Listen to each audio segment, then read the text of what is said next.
30x, is that right? Yes. And how many hatch out of those ones if it's a good hen? About 16 of them will hatch, is that right? And always, the mathematics has always been the same. Chitu walipotambe kwa chile chinga sama kena aliko bwaki. Wewe susu? Wewe mesu adaribo? Nga kitu ndiko kweka somo. Ebu chuchu biliko ba chitu wanu. I'm only saying that when a hen lays eggs, it may lay 30 eggs. And a good farmer knows that he has to eat 10 of them, so leave them about 20. And definitely about 16 will hatch.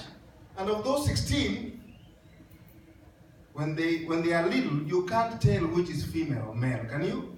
No. In the first day, can you tell? No. By the look, they are all the same. But give them a few days and you will start seeing there is going to be a cock right over there. That one there is not female. Not because of the way it looks, but because of what?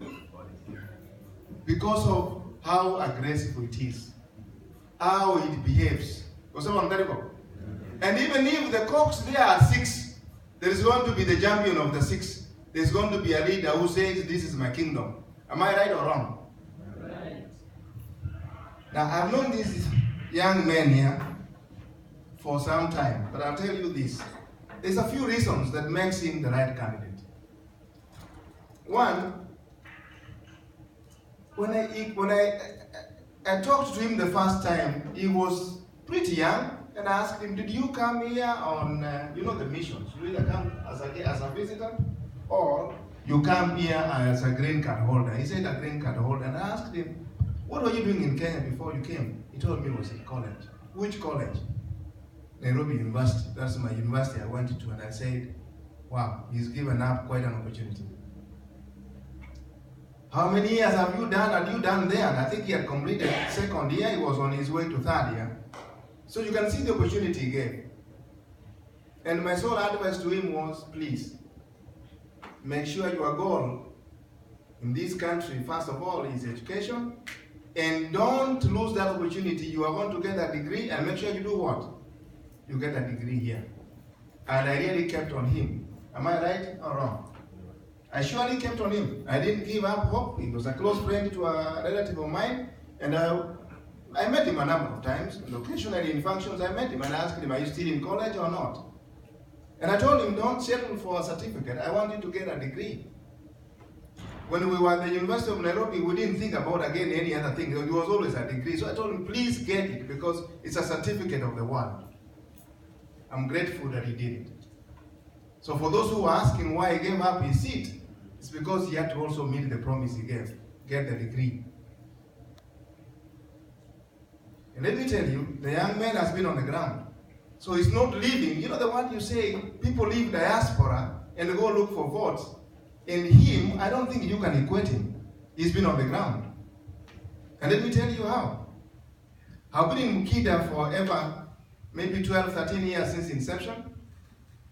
And I remember when we were sending the first batch of books to Kenya, he was one of them. And in the year, if I remember one, was either 2012 or 2011? 2012, when he took the first batch of books. He took this batch of books to a school called Yakoiba. Is that right? And that year, the school, when he took the year, the beginning of the year, we were happy to learn about the school's performance, and he was always willing to share about it.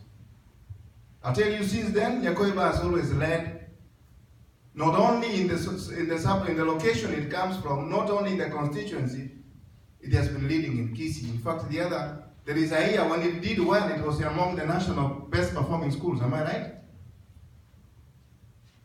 He's been on the ground. Am I right or wrong? Right. He didn't stop there. When he moved out of here, other than taking books year after year, meaning he's been willing to set an example. I told you this. You don't need to be elected to serve the people. To be elected is to go and serve the people, not to make what? To make the money. You serve the people. You lead the people. Not you milk the people. you lead the people to prosperity. Don't lead them to failure. And I believe it's a good example. When he left here, he went to Texas, and soon after that he was calling me, Morande, I think I need your help. How can I ship? How does Mukida ship these books to Kenya? I said, yeah, we never ship the books.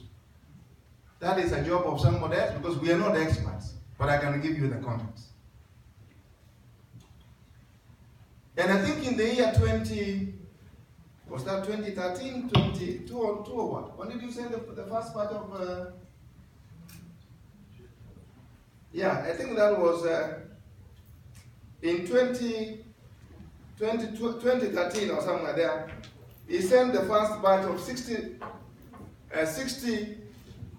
computers to Kisii. But before that, let me tell you how people start getting serving the people. Before he even sent the books, he had started what we call a community center. How many have been able to start a community center in their location here? How many MPs in Kenya have you had they have started a community center in their own location? Very few.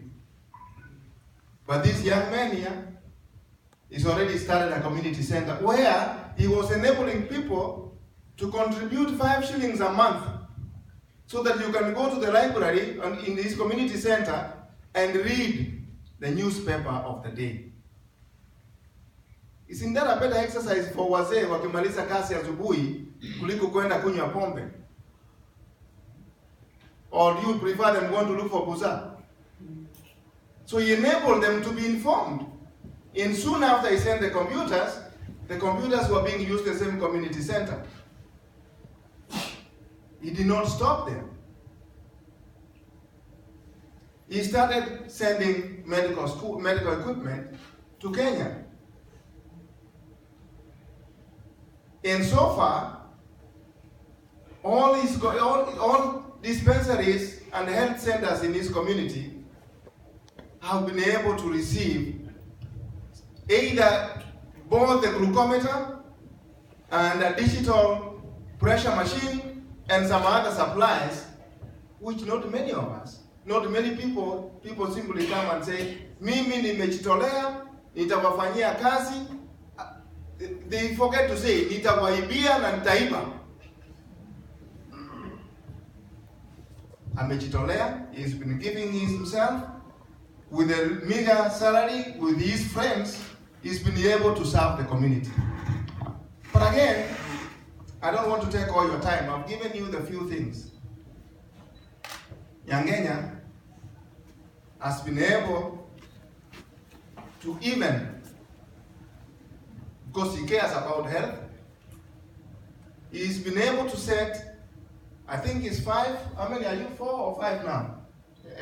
Health clinics in Kisii, in your constituency. So basically, almost every year, for the last 5 years, he's been going home, he gets a number of doctors, he asks them if they can go to his constituency and treat people for free. Free for you to receive the medication. But he has already done the groundwork, been able to get the money to support those people who are coming and pay them so that people can get what? The treatment. There are many people, somebody said there are people in Kenya who are poor. You said about water. When you talk about water and there's no water, then you can imagine how many diseases are in Kenya, in Kisii, because of water. Because water, dirty water is a cause for diseases to spread, and therefore, if the water is not clean, you'll be having those diseases day in, day out. Again, I know this is not the first challenge you're going to get in elected seat. When he was very young, as a college student at the University of Nairobi, he already fought hard to be elected as that time it was a councillor. Now they call them what? MCAs. So he's already tested the waters. He's not starting. And he lost by, is it 300 or 30 votes? He lost by only 31 votes. So this guy is not new in the exercise. He's not excited to go there because salaries have increased. That was way back in 2012 2000 what? 2007, is that right? So he was able, he's always had an interest in serving the people, not only as a mature person who has got the money on his pocket, but as somebody who felt he has the urge. Gentlemen and ladies and gentlemen, I think it speaks volumes. And they always say here that action speaks louder than what? Than words.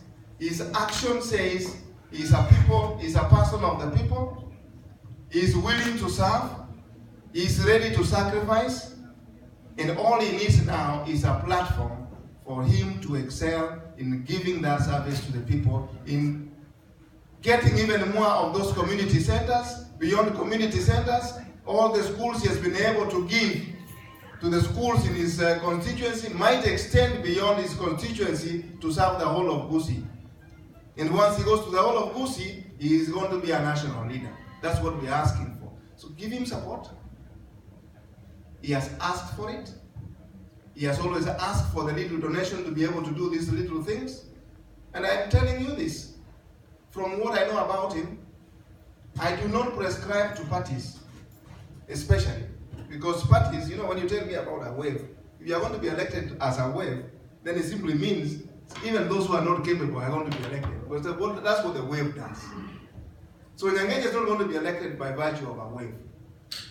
He's going to be elected by virtue of his credentials, by virtue of what he's been able to do on the ground, by virtue of what his heart has always shown, by virtue of what he has shown the people. I know if you go to his constituents, everybody knows Nyangenya one way or the other.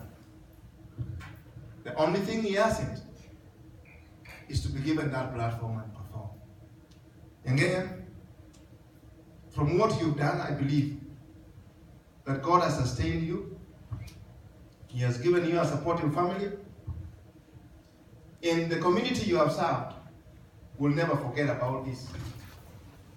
Stand firm, walk straight, have your chest straight and forward, and tell the people exactly what you are going to do for them. Never be stuck, because I am always a believer in this. Individuals and your heart will speak louder than the shirt you wear. You can always wear the pink or the red, you will never be pink. Your heart inside can't change by, today I can wear white, tomorrow I'll wear green. You are telling me the Mwamba wears green now, is that right? So the shirt is not performance, it's what in your heart that is going to be the performance. Please go with that clean heart and perform and serve the people. Help me in welcoming Nyangenya as your next MP in